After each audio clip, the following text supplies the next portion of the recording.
YouTube. Boy, listen. Boy, I'm so excited. Y'all, boy, listen. This is dope. Boy, I'm excited, boy. First of all, let me tell y'all why I'm excited. Because I'm with my brother, right? For real. I'm with my real brother from another, 20 years. Like 20 years, right? But then I'm also fanned out. Because, no, it's the truth. Come on, bro. You know I'm a fit, bro. Since a kid, this man know. Since a kid, bro, I've been a fan of Zino. Chaotic like, with the dreads, from the a Jews, kid, bro. The fronts, like, man, yo, listen. When K was in his young 20s, I was like, yo, he going somewhere because Miami's is a different place. Miami's a different place. It's rough in Miami. And K used to be a fly nigga, man. K used to be hustling on the beach, doing his thing. And then he would come to the studio. We had a compound in Little Haiti. You know what I'm saying? That's what I'm saying. Let me tell y'all something. I'm finna give y'all some game, right? Because y'all already know this right here is life out the love and hip hop. But it's like, this man got so much life. Bro, this man is so many, this man is so many stories. I don't even know where to start, bro. That's crazy. I ain't even gonna get straight to the compound in Little Haiti. Because see, a lot of people don't know. I'm gonna say this, and then I'm gonna start the video over. Yeah. But I'm gonna start right here. I'm gonna give y'all a little quick. Zino, when Zino moved to Miami, Zino was really in the streets. Yeah. Zino wasn't on the beach. Zino had his compound, his studio was in one of the most treacherous, gangsters hoods in Miami, Little Haiti. Where all the Zoes, all the Haitians, he was right in the center. You understand what I'm saying? Tapped in with the Zoes and all the bros. Yeah. You understand what I'm saying? So it's like, I don't care what nobody think or say. Well, I know I'm sitting next to a certified, real certified G, real certified OG, real certified hood hero right here. I appreciate you know what I'm saying? And I seen that as a G. Yeah, as a little kid, I seen that. Well, bro. okay, because you stuck out. Because you stuck out back then. Like, and y'all see y'all. I told him I was proud of him when he called me. Of course. I said, bro, first of all, because you know what I'm saying, I'm watching him doing his thing, and I'm like, first I just want to tell you I'm proud of you, and I meant it from the heart because I watched him from like 20. You know what I'm saying? So to see him now and to see him climb and to see to see his growth, just as from a street nigga, because you know what I'm saying? K was still serious as a young nigga. So watching him smile more and watching him really, you know what I mean? It's like, yo, I see growth in him and shit. You know what I'm saying? The old K, just like the old Zino, wasn't the same K, the same Zino that you see on Love and Hip Hop. And even us saying that, people gonna be like, oh, whatever, because nobody believes nothing. But it's just the truth, you know what I'm saying? And I'm saying, I'm glad I say it, you know what I'm saying? We know, because we've seen each other in those elements. Yeah. And so now we gonna get there. We gonna fast forward there. But let me just take y'all back, right? So Zino,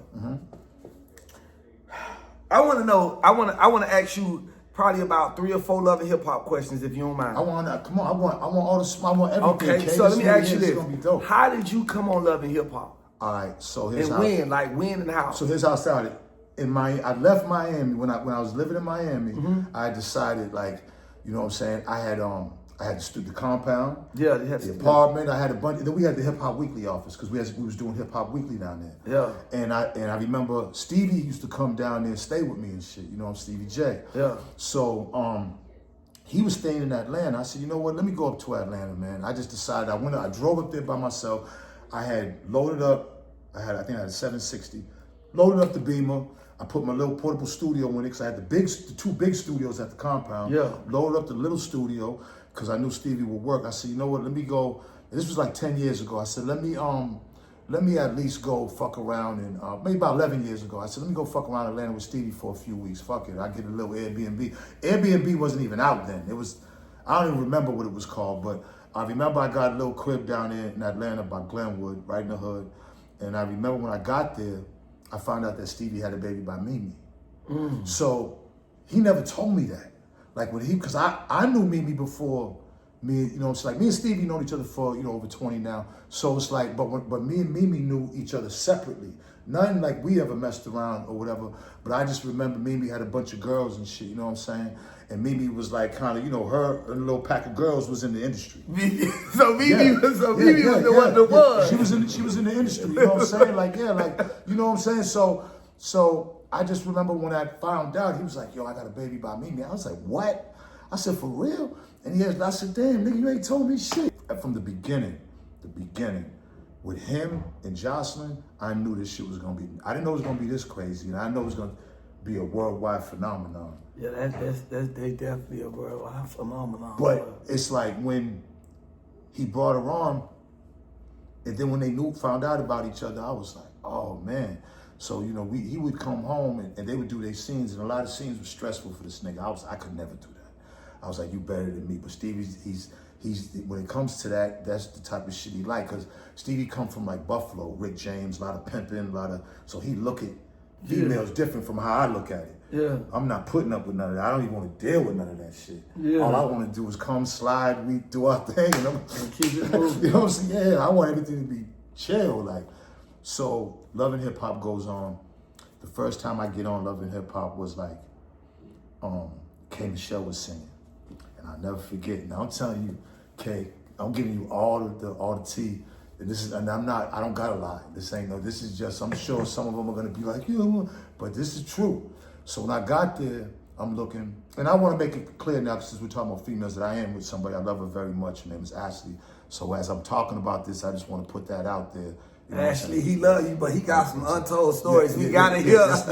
Yeah, that's my queen now, and it's gonna be like that. We're gonna end up, when we invite you to the wedding, but anyways. I'm coming. So K Michelle was singing, and this was the first time it was like a party there with everybody. And so I'm looking, I seen KARLIE REDD. So I thought KARLIE REDD was like Spanish or something. I was like, I'm looking at KARLIE REDD. And some about, you know, I just was like, you know, she was a little shorty. I was like, I'm really not on the camera or nothing. They might have seen me in the crowd, but I'm just like, damn, boy, this have motherfuckers here. So I'm like, I know Stevie gonna link me up with somebody.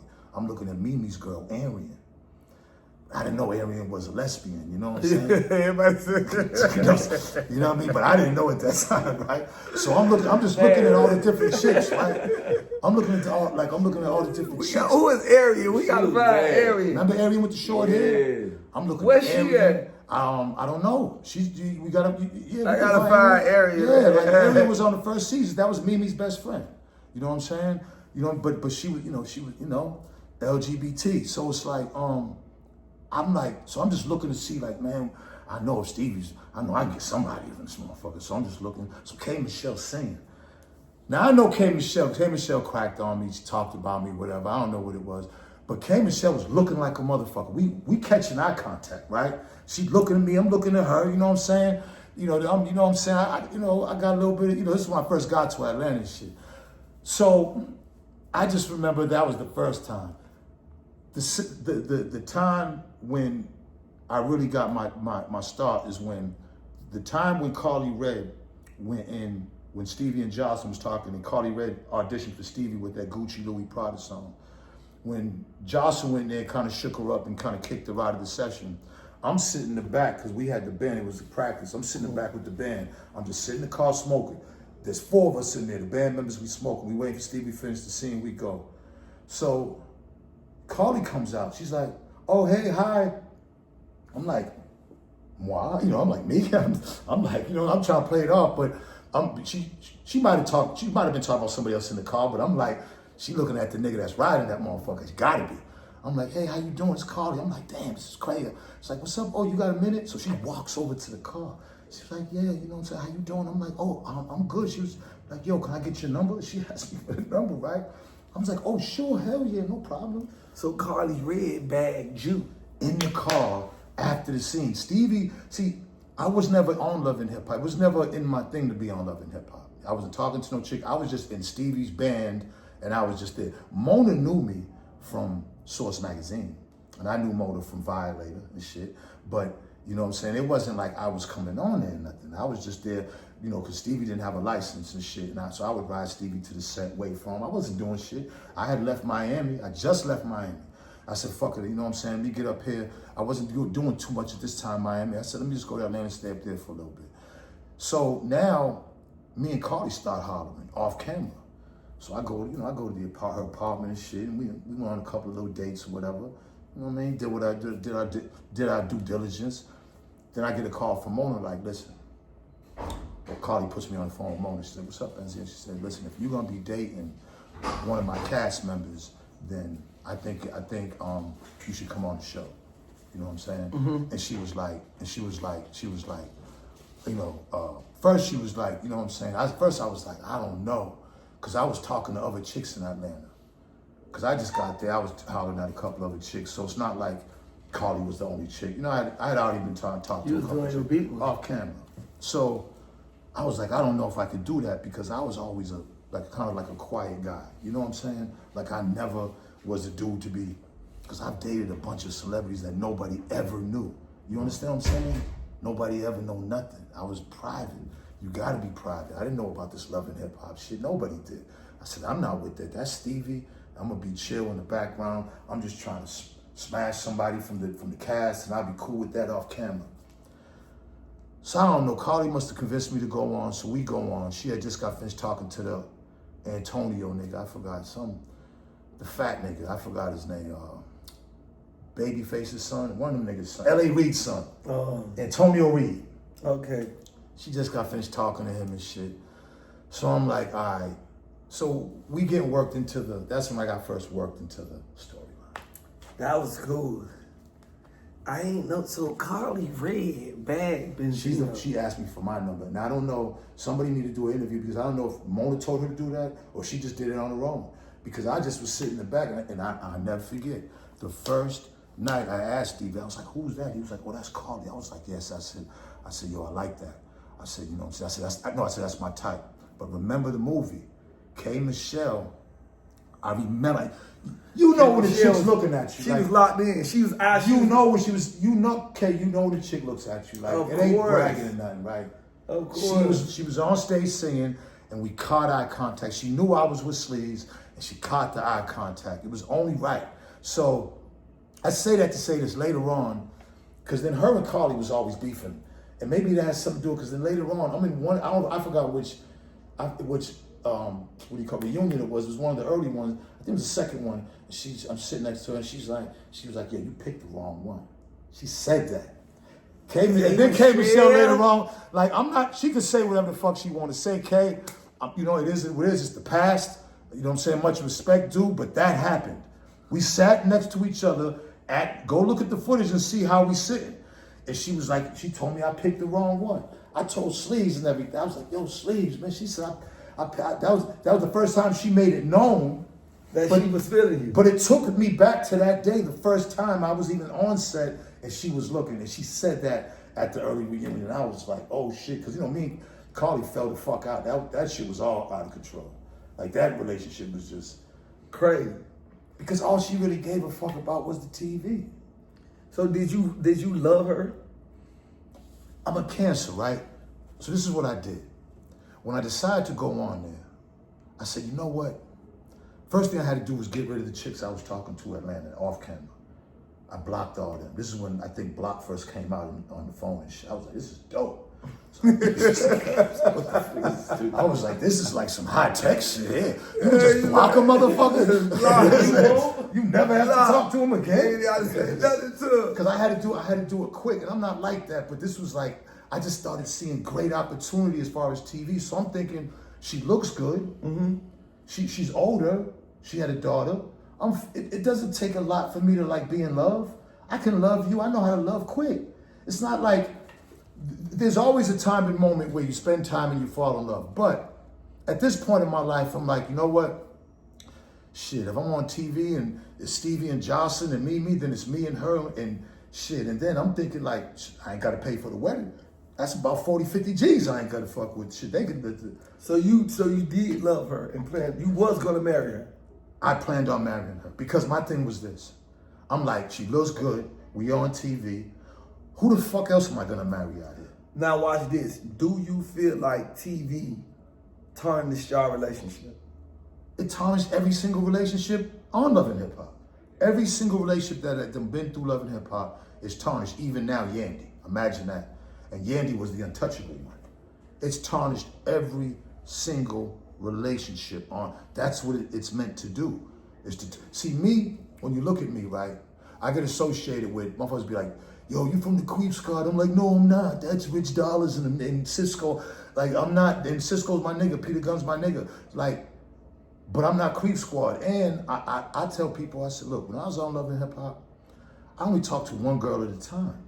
I wasn't for the girls fighting over me, and then, because I had 2 baby mothers.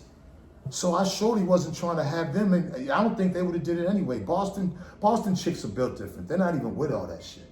You know what I'm saying? So it's like, I'm like, shit, this is cool for me. Like, it's a new life. I'm in Atlanta. I told Ray, my son, pack everything up, the studio, the compound, the crib, and come to, I didn't even go back to Miami. When I came to state to fuck with Stevie, I never went back. I had Ray pack up my crib. I had Dave Mace pack the Hip Hop Weekly office, both studios, everything, all the furniture, in 2 big ass fucking trucks, and come to Atlanta. And that's when I got the crib, the little spot in Smyrna, and I started living there because I said, listen, everything's all because she seemed like she was with it. Everything was cool. So you thought you was really finna get married, live happily ever after? All that, like, take over the world with TV. Bro. But then it's like, she coming to because she moved in with me. Because she had the little apartment or whatever. She was with a roommate. You know what I'm saying? So I just got the crib, let's go, mama. You know what I'm saying? Let's go. You know what I'm saying? We're gonna do this. And she started coming in to the crib late. Like, I'm like, wait a minute, hold on now. You know what I'm saying? Like, I get it, you working. I said, but then I'm starting to hear that she's fucking with different niggas. I'm like, oh shit. I think she was fucking with the niggas who be like, watch me do it. Watch me do. What's the nigga's name? The rappers. Watch me do. Watch me do. What's the nigga name? He from Atlanta. He had big songs. Watch me do it. DJ Unk. Not rest in peace, DJ. No, Unk. He singing. Oh, I do it. Watch me do. Nene Stinky. I don't know. This nigga's name. One of them. Oh man, Roscoe Dash. Oh, Roscoe Dash. I'm hearing you fucking with Roscoe. You know how this is making me feel now? I'm like, nothing against Roscoe Dash, bro. Shout out to Roscoe Dash. Shout out to Roscoe Dash. You know what I'm saying? Roscoe Dash is a legend in Atlanta.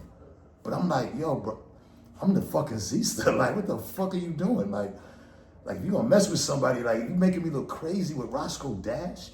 So I said, look. I sat it down, this is off camera. I said, listen. I said, look, at this point, I'm getting ready to get the ring. I got the ring nigga that's giving me the free ring so he can get the look. He can get the look. Wow. Shout out to Dave the Jeweler. Whoa. I get the ring. Everything's good. And she comes in late more and more. Now I'm hearing she's fucking with other niggas I don't even want to say, so I don't want to blow them up. So I'm like, damn, so we supposed to do a scene where I'm supposed to get engaged to her. So I remember I had my father big up the Schnapps. Schnapps had came through, and it was me and Stevie at the house. I was like, I had a suit on. I was like, I didn't even know if I should do this shit. I was like, damn, but Mo and them was kind of expecting me to, to do it. So I was like, fuck. So then I remember the last thing I was like, yo, I had kicked her out the crib because she came in too late. I threw all this shit out. Everything out. KARLIE, you got kicked out the crib. KARLIE got kicked out of the crib. So I threw her out. But the thing was, I was supposed to forgive her and get engaged to her. So I said, all right, fuck it, man. I said, no. So I started thinking about, I got back on track and thinking big things. Fuck it, we can put that aside. It ain't shit. Because I really wasn't cheating. Like, Kay, I'm telling you right so here. You was the I wasn't fucking no other chick. You was 100% faithful. She, if it wasn't another chick, then she would bring it, she would. Yeah, y'all would do y'all vibes. You know what I mean? So she'll bring a little party to the party. Yeah. Don't be tardy for the party. You know what I'm saying? KARLIE Red gonna bring a party to the party. KARLIE wasn't tardy for the KARLIE Red, oh no, KARLIE Red will bring a third party to the party. Listen, it just fell apart because it's like, first of all, I'm a Cancer, so I get emotional. And then I started thinking, because remember, I'm the first nigga to tongue kiss, French kiss a chick on Love and Hip Hop. Ain't no nigga did that. Like when KARLIE got on, I had cooked her this lobster dinner.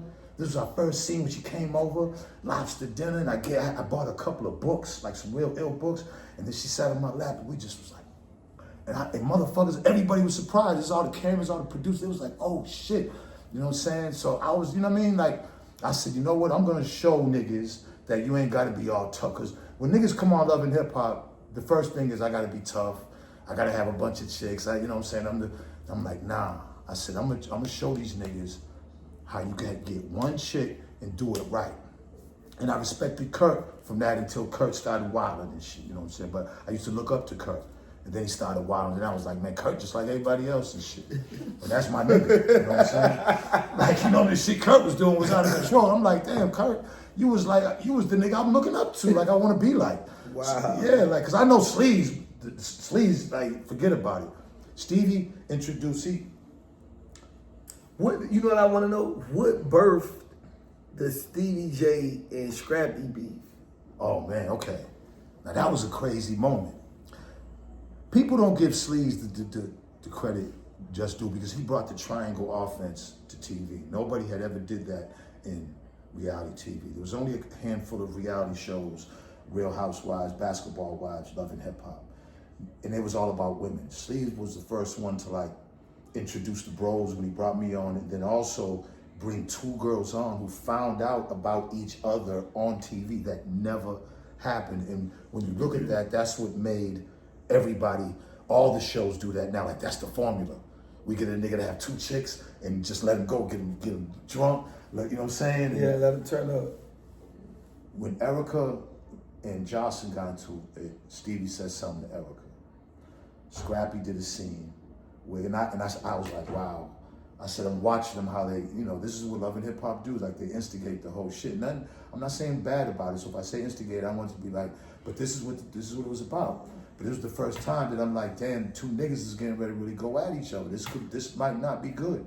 Because I know if I was in that situation, it probably wasn't gonna be good. Because I'm not here for that. I'm not gonna fight somebody and risk getting beat up on fucking camera. You know what I'm saying? I'm gonna have to kill somebody. Like, what the fuck, bro? Like, you know what I'm saying? So, and not that it's not about getting beat up, but because shit, I might be able to beat his ass. You don't know what's gonna happen. Mike Tyson told me our face ain't even really built to be taking punches. One hit and he showed me a couple of points and you're going down no matter who you are.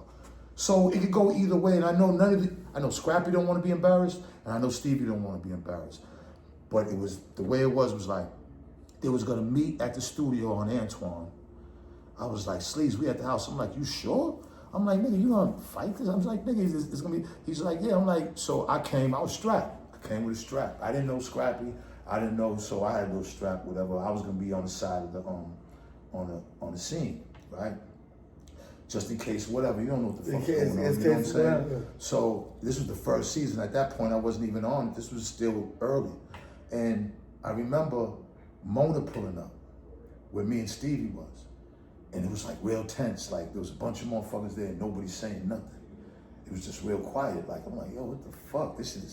I never seen nothing like this because this is a TV show now. So I'm like, damn, what the fuck? So I said, man, because I'm a street nigga. I done seen niggas' heads get blown away. I done been through all kind of shit. But I never seen no TV stage some real shit with real niggas. I never been a part of nothing like that, and I never seen nothing like that. So I'm just like, man, so Mona's nervous as a motherfucker, smoking cigarette after cigarette. She on the phone talking to Scrappy that's somewhere on the other side. It's late night, dark, pitch black out. So he on the, I forgot the name of the Icon. We in the Icon parking lot towards the street. Scrappy must be somewhere else on this side. There's all kind of security, all kind of cameramen, producers. Everybody's real quiet. Usually you hear niggas talking, but right now, the whole fucking crew's quiet as fuck, like somebody about to die. So I'm like, you gonna be all right? So Stevie ain't no bitch. Stevie like, yeah, I got this. You know what I'm saying? Don't fuck all that. You know, I got this. If we go head up, we go head up. I'm like, all right. So I'm sitting, so we go over there. So these niggas first get into it. So when you look at it, Stevie got Scrappy up in the air and then they both fell. But when Scrappy fell, he fell on Stevie's hands. So he fell on his hands, and they fucked Stevie's hands up, and Scrappy must have got one in, like grabbing him, grabbing him, whatever. So Scrappy Man come over, I see him walking over another nigga. So I walk in the scene, so I got the gun, I'm leaning on it. I'm leaning, like there's a part, when you look at that scene, you're gonna see me leaning on somebody's car. I don't know if it was my car. I just remember when the security guards first came and broke it up, Scrap's man was there. So I'm leaning off to the side on the car because I'm like, man, I'm just gonna have to stop. But I can't believe this shit. All kind of shit's going through my mind. I'm like, nigga, if I start shooting all the cameras, it's just crazy. So I just remember they broke, Scrappy started jumping on niggas' cars in the parking lot. So now I'm saying, if this nigga jumps on my car, this is the brand new 760. Again, this is another way that I'm gonna have to come into this shit. Like, so so he's jumping on car to car to car. He didn't jump on my car, and then, you know what I'm saying? Boom. Stevie jumps in the car. He wants to go to the hospital because his fucking hands are broke or something. So he's in the back with Jocelyn, like, he's screaming and shit. I'm looking at this nigga like, what the fuck is the matter? We go to Grady, we sit in the emergency room. He's like going quick, because his thing is he'll never be able to play piano, he'll never play guitar. So he's worried. So he gets back to it. Niggas was drunk too and high. So he goes back to the shit, and they said it was nothing. Put some bandages and everything was cool. And he was like, yo, everything's cool, man. Like, okay, there's so much behind the scenes shits, man, that you don't even understand, bro. Like, fuck Love and Hip Hop. Them 3 years, the behind the scenes of that shit. After the filming, because you know once you film, like, even me watching you and Scrappy go through that shit, I'm like, look at this shit. I knew it. I'm sitting there watching y'all's brotherhood because that's what they want to see. They love to see the bros. Me and Stevie, they loved it. Me and Stevie could have got our own show at that point. But Stevie wanted to do his own thing. Now, that's my brother. You know, I love him. But he wanted to do his own. He went and did a couple seasons of his own joint. You know what I'm saying? But it was like, you know, when I seen you and Scrap, I said, man, they got it. And then y'all went over to the other network and still maintained it. I say that's the formula. And I'm noticing that you're, not saying that, but you're, I don't even know if you knew that you were doing it, but you was the one that was really inducing the formula. You was really finding things to do that Scrap, because Scrap at that point was a veteran. You know what I'm saying? Scrap always, he got different bad bitches. Scrap had a way he was looked upon as Love and Hip Hop. And it wasn't necessarily how he was looked on until it was y'all, because K kind of brought that more, you kind of brought that more, that personality more lit. You know what I'm saying? You got Scrappy, like, it was dope. And then y'all immediately, but that's what the TV does. Because if y'all was in real life, that bros like that, it wouldn't have happened. You know what I'm saying? Unless maybe. I'm just saying, but chances are it wasn't, but I watched it. And I sat there, and I'm watching. You didn't even know I'd be watching you. I told you that when I told you I was proud. I said, watch the same shit happen to K that happened in Scrappy with me and Steven. Sure enough. And now when you told me, when I seen you say you got fired, I said, there you go, I got fired. And then you got 1 million followers right off the, like, Love and Hip Hop, 1 million followers. BenZino, Love and Hip Hop, 1 million followers. Like, it's the same paths. And then Scrappy, of course, is gonna stay on it because he was the original. Stevie stayed on it, he was the original. But we was in the same fucking boat. So, you know, so when you went through that, I understood it. And that's when I told you, I said, but look, my nigga, I said, understand this. Anytime I do, at the beginning when we got fired, of course, I was going hard against Mona or whatever, and Stephanie. I got a chance to apologize to Mona. Stevie put us on FaceTime. She really was still upset.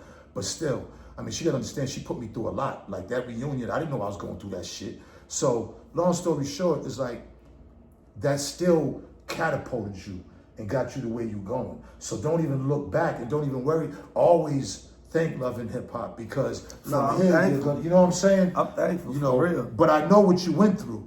It's like, it's a situation where, hey, we have to pick one, and one of them niggas got seniority.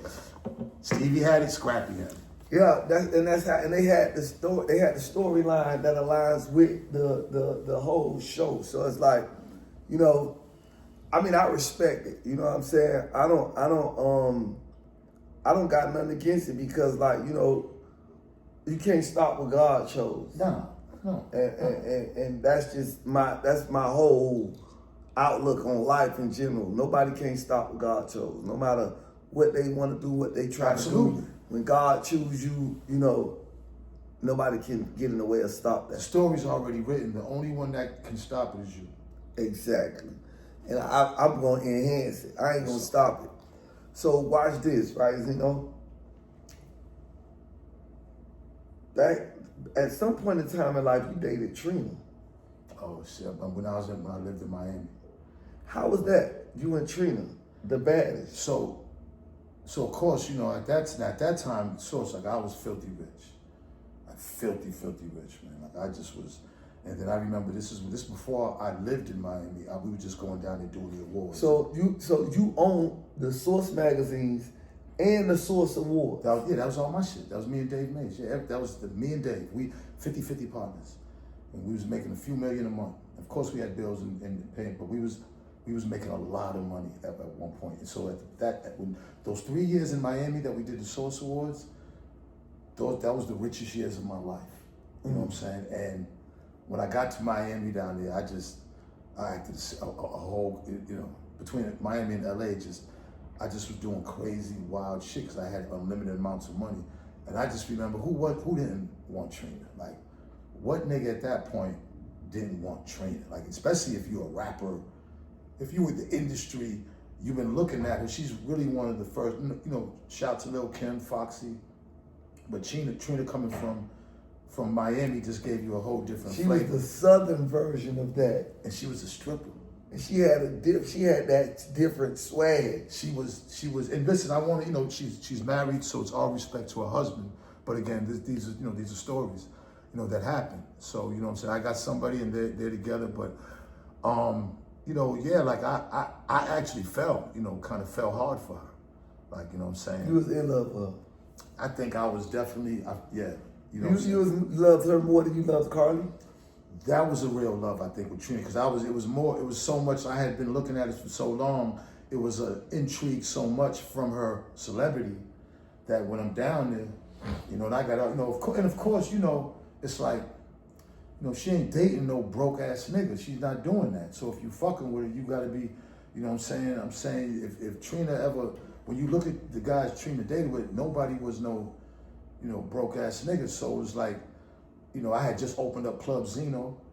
I remember that. You know what I'm saying? I remember that. It was right next to Cameo, remember? Yeah, I remember Club Zino. Big ass Club Zino, you know what I'm saying? I remember that. So I remember, I'll never forget you. I'd be in the back count money, she come up with her girls, and I'd be in the back and she come and, you know what I'm saying? She come and we hug and I just thought that was like I probably, at that point in my life, I probably was just like, wow, look at this shit. And I had already done a lot of shit, but this was like, because I ain't never owned a club like that. Like, that was a big fucking club down there, right on Washington. And everybody was coming through that bitch. So it's like, me and Trina, I got Trina, and then I got the club, Source Awards, like, my nigga, everything was just like, lit. Super lit. Like, too lit, really too lit. Like, it was super lit. It was too lit. Like, so, you know, I remember, like, I bought her a Jeep. I remember on her birthday, I flew Jacob down and put a diamond chain. I had Jacob actually put the diamond chain around her neck. You know what I'm saying? And I mean, if I love you, I'm going all out. And that's, you know, see, that's the type of shit that, you know, like with the woman I'm with now, I'm going all out for Ashley. That's just how I am. I'm deeply in love with her. Like any woman I was ever with, it's only been a few. Now I've dated many for a lot of years, all right?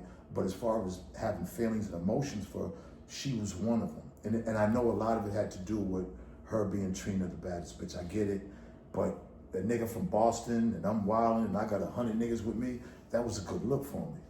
It didn't end up the way I wanted. You know what I'm saying? I'm gonna tell you, I'm about to say, so I'll never forget this, right? This is real shit. You know what I'm saying? So, I'm not gonna mention the nigga name, but the nigga, he's a big nigga, all right? Like a big, I'm gonna give a little couple of hints, but the nigga was in Miami, and the nigga, you know what I'm saying? The nigga, he's a big nigga. Like, you know what I'm saying? He wasn't a rapper, he was, you know what I'm saying, dope boy. So I remember I forgot where it was, and me and my niggas went to a strip club, and it was just around maybe Source Awards time. And we had been talking about it. Me and Trina probably hollered at each other for like a year. Mm-hmm. And I was, you know, whether she would say it was exclusive because maybe it wasn't, but I had fell way too hard for her. You know what I'm saying? Because I just was like gone, but niggas couldn't tell me nothing. Remember Sam Rothstein in Casino? Yeah. I was Sam Rothstein. Niggas couldn't tell me shit, yo. You throw by a tree. I was gone, you know what I'm saying? So I remember going to the club. I had my niggas and we going in there. And she was right there in the VIP with the other nigga. And me and the nigga had just had a meeting because he was down there for the Source Awards on some other shit. But I don't want to mention the nigga's name because I don't want it known if people knew that they were fucking around. But there's a picture with them together. And everybody know the nigga right now. He's a hot topic too, you know what I'm saying? But he ain't a rapper. So I never forget, man, and my heart just almost fell out my ass, yo. I just was like, and mind you, I got my niggas. So, you know, a bunch of niggas was there and they remember, but they all remembered how much, you know what I'm saying, I felt about it. Now, whether they was, again, I was saying Rothstein, even if they tried to tell me, I wasn't trying to hear you. So they wouldn't even try to tell me. So, man, and then that was it between us. But, you know, I learned the lesson, you know what I'm saying? And even though niggas say they learned a lesson, you never really truly do, man, because women, let's face it, women are our weakness. And it is what it is. And you're gonna love who you love, and you're gonna go through what you go through. And like you said, it's God's plan. You gotta know it's God's plan. It's not, whatever's not gonna last, you just gotta handle it. And I handled it pretty good. I was fucked. Did you cry? No, I would tell you, I didn't cry, you know what I'm saying? I remember, you know what I'm saying? Did you wanna cry? Yeah. I was fucked up. I was disappointed, of course. I just was like, oh man. Because the nigga, me and him is cool. But and that's Trina. And that's Trina, you know what I'm saying? It was, you know what I mean? And remember, I just, you know, I broke bread. Yeah, you bought a car, chain. All kind of shit. Jacob watch. Damn. Hey, but at least you got the experience, Trina. It ain't too many people in the world that can say they experienced Trina, the baddest. See, and it's not even, people see, one thing about niggas just go with the sex. It ain't even about that. When you say experience, that's exactly what it is. It was like, it's just the aura. You know, it was the aura of Trina. It was the aura. Like, everything isn't sex. You know, we love sex, and sex ain't nothing. Everybody has sex. And chances are your partner has, you know what I'm saying, like, you know what I mean, like, shit happens, you know what I'm saying? Like, you gotta deal with shit, you know what I mean? The girl I'm with now, you know what I'm saying, her baby father, a football player, like, you know, and I know him, and we kick it. You gotta be adults. Like, people had people before you, and people were gonna continue people, so you gotta just try to control your emotions. But there's always gonna be a few that come along that's gonna shake shit up. You gonna shake that boy That's gonna shake shit up. It ain't gonna be the regular, you know? I don't care who they fucked. I don't care what they did. It's how I feel about it. It's about, yeah. You know what I'm saying? And if you got love for me, you're gonna respect that. Yeah. You know no, that's the name of the game. It's like, you can't judge a person off of what they had going on before you.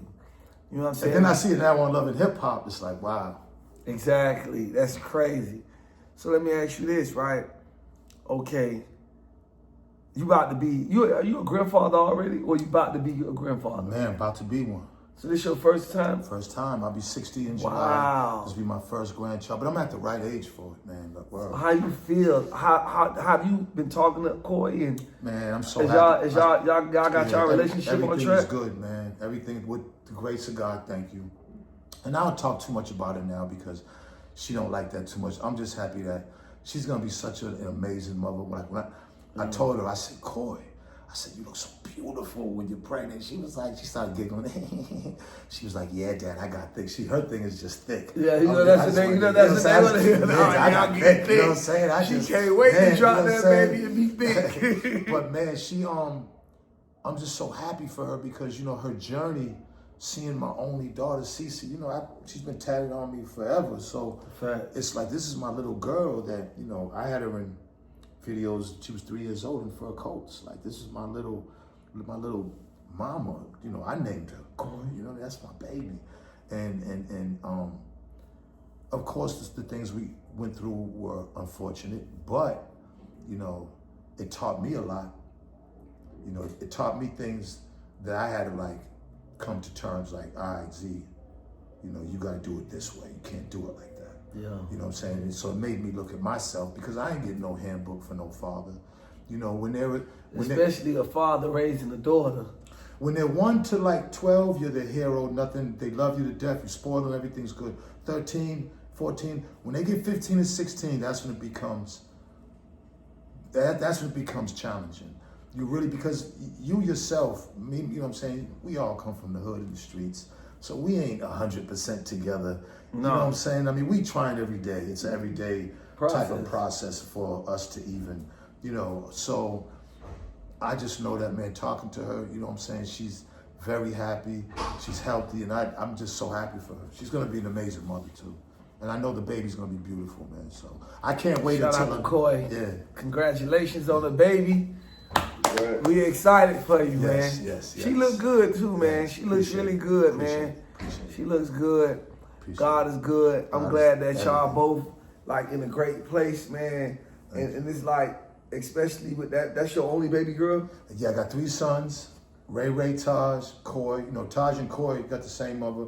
And then I got Zeno, And then I got another son, my, you know, Samaj, which is my girl's, you know what I'm saying, son. That's my son too.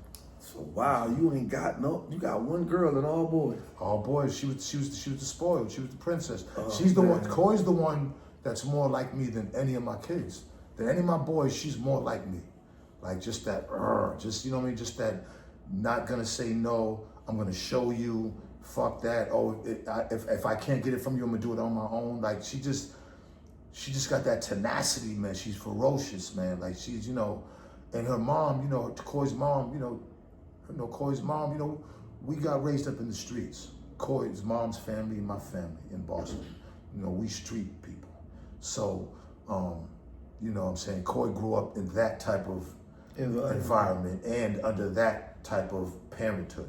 You know, me and Asia, you know, we wasn't the Huxtables, you know what I'm saying? You know, so KOI got that, you know, and you know, like I said, y'all was the Lucases.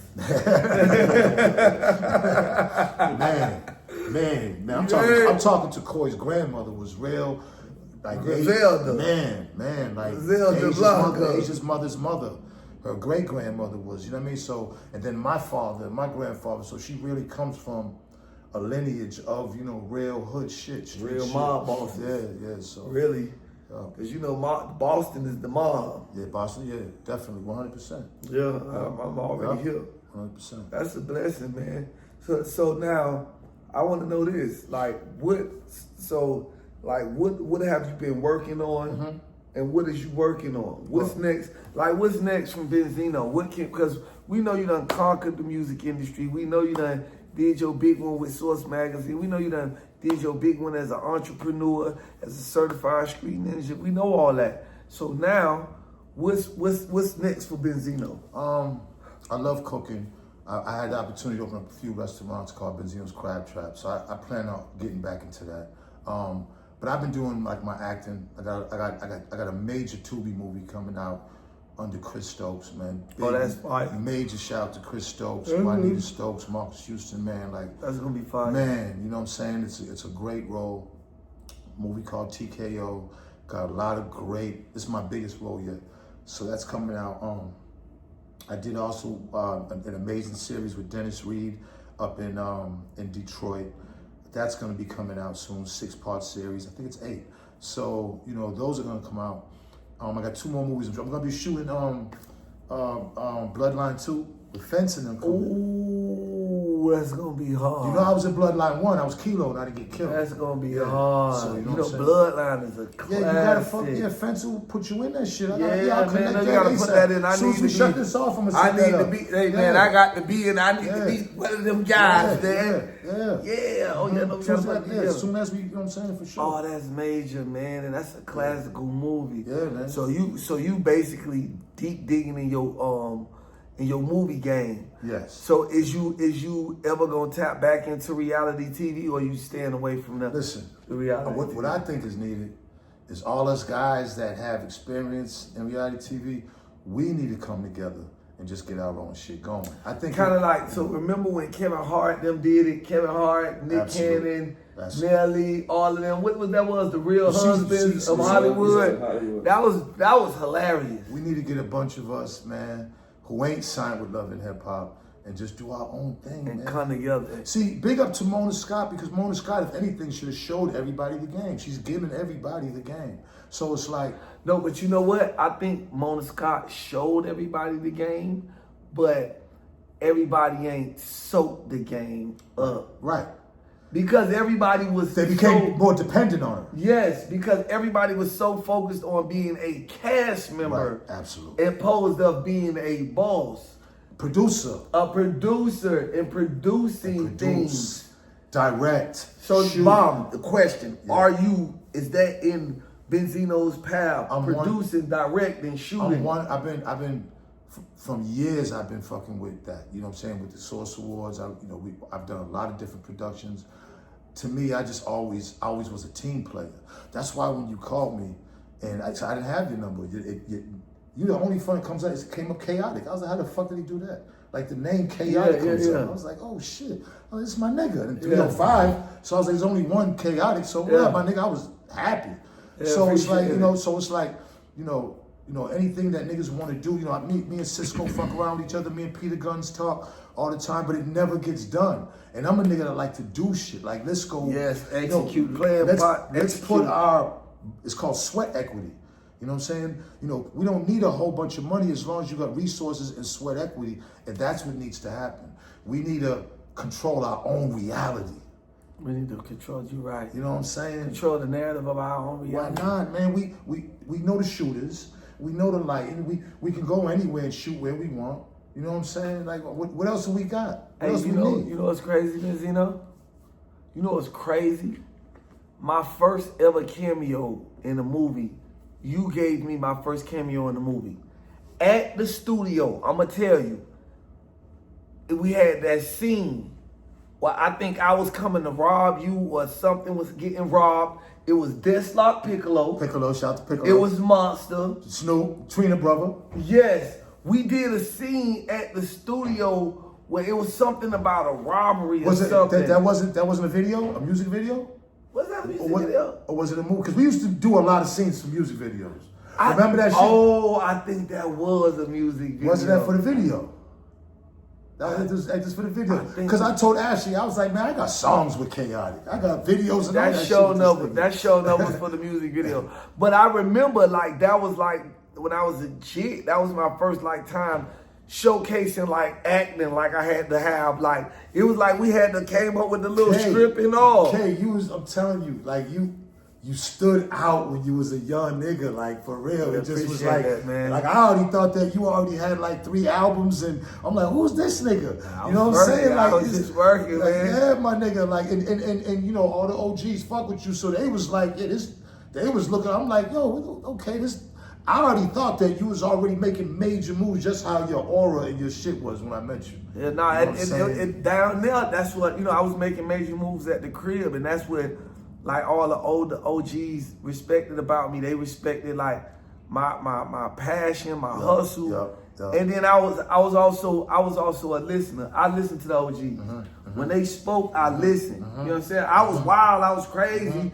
They loved that, but then they also loved that he could be wild, crazy, but he'll listen. And that's what I remember about you. You know what I'm saying? You used to come and you was quiet. You wasn't. Yeah, I was soaking up the game, bro. I'm a young nigga around. Bosses, the bosses of bosses. I used to remember that. That's shit. like them around. All the just big come dogs. chill and just be chilling. Man, listen, and your pops used to be around too. Yeah, bro. That was I never forget this. That's why.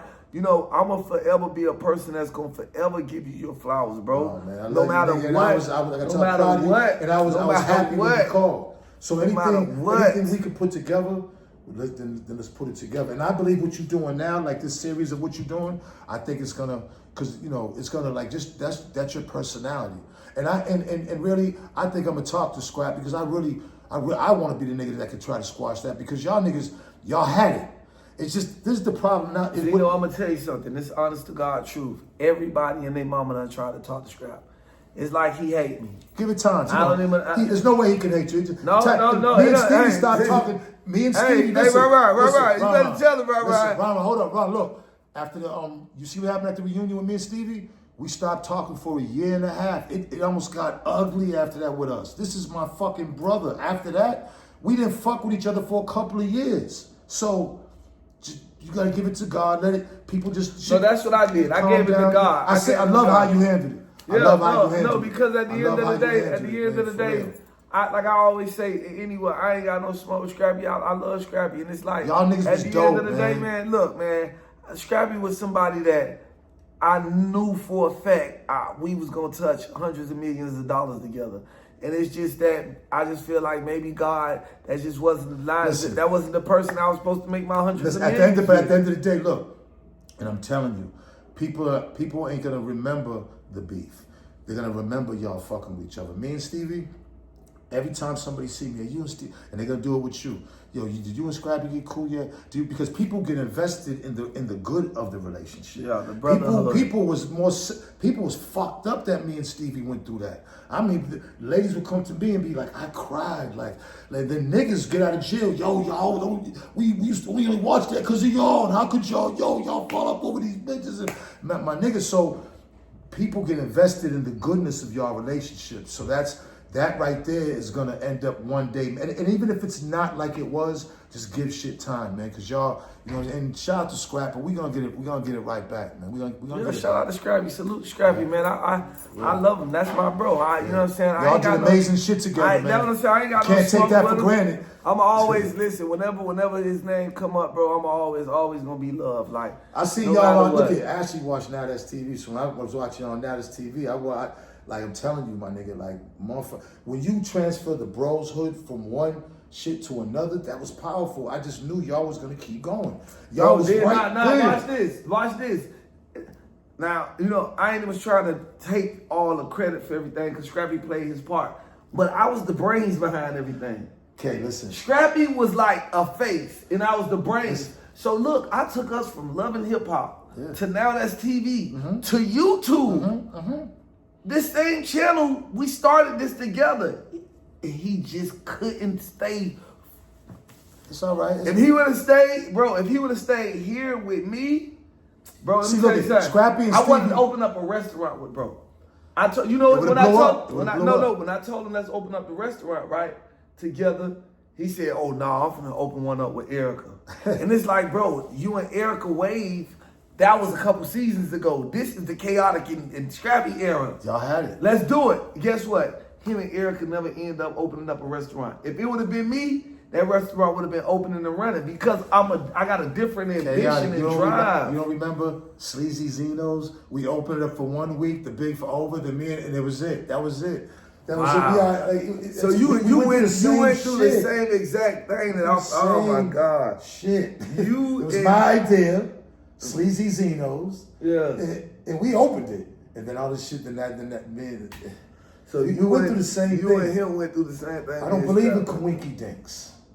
You don't believe in coinky dinks. This is what happens. And what has to happen is, see, me and you, I'm not saying that Stevie and Scrappy is so different, but me and you are more or less like, see, Stevie and Scrappy got big. They're really big personalities because of what Love and Hip Hop did for them. Like, they're the two main niggas after all these years on Love and Hip Hop, even though Stevie ain't been on it, but it's them two. So it's like, it puts them in a different frame of mind of celebrity. They got to you was still getting it out the mud. We still out here. You know what I'm saying? We in the streets, so we got a different kind of hustle. And a different mentality towards it. Yes. You see what I'm saying? They hunger. They wasn't got comfortable. Comfortable. Yeah. And then that's and look, when we saying that, there's no disrespect to Stevie. No, because they big as fuck. No disrespect to the Scrappy. biggest. Them boys are goats. They the biggest on there. But what you're saying is exactly because that's what I dealt with Scrappy. He was comfortable. It's like in his mind, I'm a little Scrappy. I don't gotta do this and do that. But me, I'm like, we gotta do this. See, I'm a nigga that want to be like Avengers together. Sleeves want to be Batman or Superman, like the nigga that saved the city by himself and shit, you know, because then you get all the bitches, you know what I'm saying? Yes. So Stevie want, you know how they say, look, son, why was you on one when you can walk down the hill and fuck them all? That's Sleeves. And you stuck at the top of the hill with anything that he didn't. You know what I'm saying? And we're not like that. We can play Robin to the Batman to make it work, but if it's not gonna work, my nigga, then I got to do me. You know what I'm saying? And boy, listen, that's it. And that's exactly what happened with me and Scrappy. But you know what? we gonna end this on a positive note. I love you, Scrappy. And I love Sleeves. And guess what? Y'all are brothers for life. Forever. And guess what? One of these days, we all gonna reunite. Yeah. And we gonna do something bigger than big to be done. United. You know what I'm saying? And this good. right here is my brother BenZino. Yes, Y'all sir. already know what your at name is just BenZino. But you know what? They done knocked down so many fucking Instagrams, man. But find me at BenZino the Legend. I do got a blue check. There's about 30 BenZinos that ain't me. I do got a blue check. It's like 14,000 followers, man. But I like it like that. I really don't be wanting too many eyes on me anyway. Just follow, man. Yeah, y'all tap in, follow my brother. Congratulations on being a grandfather. Congratulations on your newfound love, your future wife. Oh, man. Congratulations, Ashley. You know what I'm saying? It's your brother, Chaotic. Damn right. We I all love go you, out. sis. We all go out. Yeah, we all gotta hang out. Can't wait to meet you, sis. Yeah. I love you.